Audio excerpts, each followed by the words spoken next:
Why do we tranquilize ourselves? To numb the pain, obviously. There's nothing more simple than this, and really nothing more tragic.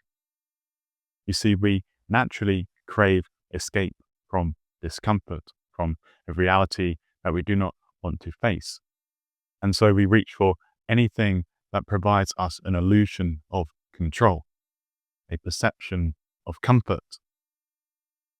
You see, I wish to frame addiction as controlled comfort. It soothes and regulates us, even when we know that it's only going to be temporary, even when we know that it won't fix anything deep down.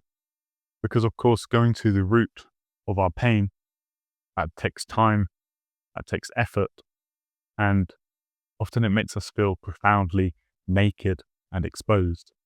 So we choose the easier path, really, a quieter life of distraction, sedation, and unconscious habit.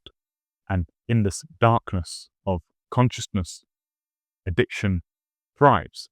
You see, addiction, it feeds off of our unconsciousness, and it feeds on our intense desire for fullness, for health, for relief. And it pulls us into craving, into pursuit, into fixation. It seduces us, really. And in that seduction, it subverts our will. It subverts our conscious autonomy. And the more we indulge, the more it sinks its grip into our psyche, and it grows and it becomes our shadow twin, a part of us that we don't really want to truly acknowledge and admit is real. But you see, here is the paradox with addiction. The more that we practice self-regulation, the more we resist, the more we strengthen the tools of will. And willpower is one of the most sacred psychic instruments that we have. At the core of addiction is a quiet form of self-sabotage. Why? Because quite simply, we do not love ourselves enough to take care of ourselves properly.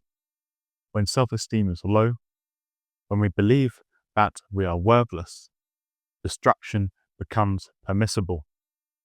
And when life feels like a dull, grey storm where nothing feels real or meaningful, of course we get seduced by that flicker of euphoria, even when we know it is poison, even when we know that it doesn't last, that it is an illusion. The addict is hyperfixated upon the now, not in an enlightened, mindful way, but in a way that the addict is really fixated on the profound emptiness of the present, that aching lack, that hole, that voidness inside of themselves. And because they've realized and they cannot ignore this deep void, they engage in this wandering and desperate search for wholeness, for fullness, for relief. As Carl Jung once said, every addiction is a low-level search for God. But the addict, rather than finding God, they get lost in the sea of Maya, in the sea of illusion. They reach for God through the needle, through the line, through the bottle, through the scroll. They only feel free and complete when something alters their consciousness. Only then do they feel relief from the torment of their own mind. So no, addiction is not just about pleasure. It's not just about being a hedonist or a weak-willed junkie. That framing is lazy and dehumanizing and cruel. What drives addiction ultimately is pain and alienation, a real, deep, and relentless ache for more. And if we are honest with ourselves, do we not all feel that ache?